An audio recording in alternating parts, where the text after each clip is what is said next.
This decree was buried in a footnote, and it changes everything we thought we knew. In June 2026, the Taliban Ministry of Vice and Virtue quietly issued a ban on private smartphone use across Afghanistan. No press conference, no public debate, just a single paragraph buried in a routine directive. But inside that paragraph was a decision that would sever the digital lifeline for 10 million women, collapse a fragile telemedicine network, and put thousands of mothers and newborns at risk. The world barely noticed. Until now. On June 14, 2026, the Taliban's Ministry of Vice and Virtue published a directive that banned the private ownership and use of smartphones across Afghanistan. The text was short, clinical, almost bureaucratic, a single paragraph appended to a routine morality order. It cited the prevention of vice, the spread of immoral content, and the need to protect Islamic values. But the real target was something far more specific: the encrypted communication networks that had become the backbone of Afghanistan's underground civil society. Smartphones were no longer just phones, they were the enemy.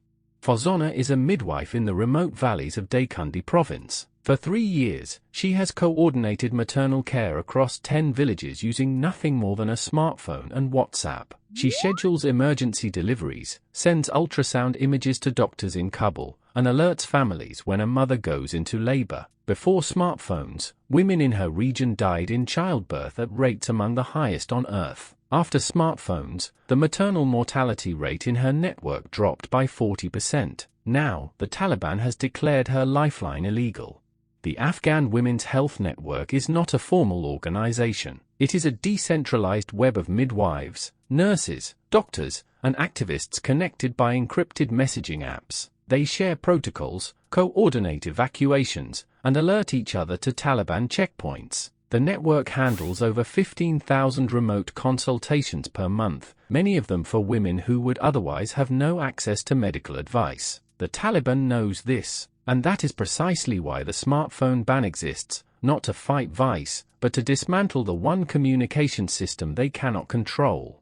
Afghanistan's four major telecom providers, Afghan Wireless, Roshan, MTN, and Etisalat, now face an impossible choice: comply with the ban and lose millions of subscribers, or resist and risk violent reprisal. Roshan alone serves over 6 million customers, many of whom rely on smartphones for banking, education, and healthcare. The ban threatens to collapse the telecom sector entirely, but the Taliban's Ministry of Communications has already warned, any provider caught enabling smartphone use will have its license revoked and its towers seized. International humanitarian NGOs have condemned the ban in unusually blunt terms. The World Health Organization called it a direct threat to maternal health. Doctors Without Borders warned it would undo years of progress in telemedicine. The UN Assistance Mission in Afghanistan issued a statement saying the ban violates the right to health and freedom of expression. But none of these organizations have operational leverage inside Taliban-controlled territory. Their protests are public, but their power is limited. The ban remains in force. The smartphone ban is not just a health crisis, it is an economic one. Over 80% of Afghanistan's small businesses rely on mobile payment systems like M-Pesa and mobile banking apps. Farmers check market prices on smartphones. Women sell handicrafts through Instagram and WhatsApp.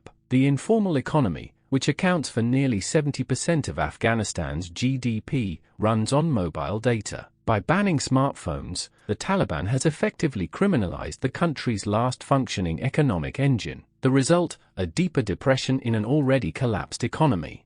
Enforcement of the ban has been brutal. Taliban morality police now conduct random vehicle stops and house raids, confiscating smartphones and arresting owners. In Kandahar, a 22-year-old woman was publicly beaten for using WhatsApp to contact a doctor. In Herat, a shopkeeper was detained for 3 days after a customer used his phone to make a call. The punishment for repeat offenders, up to 6 months in prison and a fine equal to 6 months' wages. The message is clear: the Taliban is willing to use violence to enforce digital silence.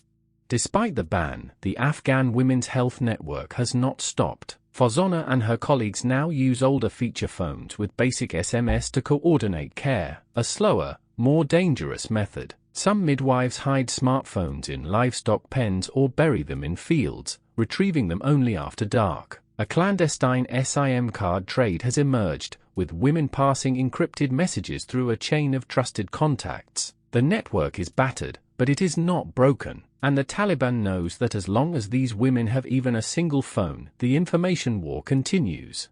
This ban is not an isolated act of zealotry, it is a calculated geopolitical signal. The Taliban is demonstrating to the world that it will not be pressured into modernization. By targeting smartphones, the regime attacks the very infrastructure that international donors used to build civil society during the 20-year occupation. It is a message to the United Nations, to the United States, and to every NGO: the era of digital influence is over. The Taliban is willing to sacrifice its own people's health and economy to prove that it controls every channel of communication. The clock is ticking. Without smartphones, telemedicine in Afghanistan will collapse within months. Maternal mortality rates are already rising in provinces where the ban is most strictly enforced. International health organizations predict that if the ban remains in place for another year, an additional 5,000 women could die from preventable childbirth complications. The Taliban has not publicly acknowledged these projections, but inside the Ministry of Vice and Virtue, a quiet debate is emerging. Some officials worry the ban is creating more resistance than compliance.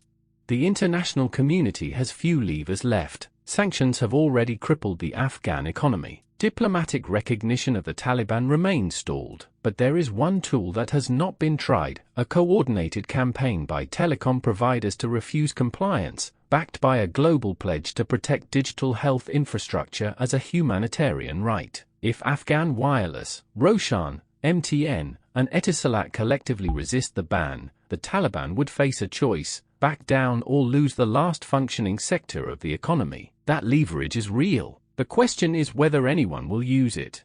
Remember the footnote nobody read, the one buried in a routine morality decree. Now you know why it was buried, and now you know what happens when a regime decides that a woman's right to call for help is the greatest vice of all.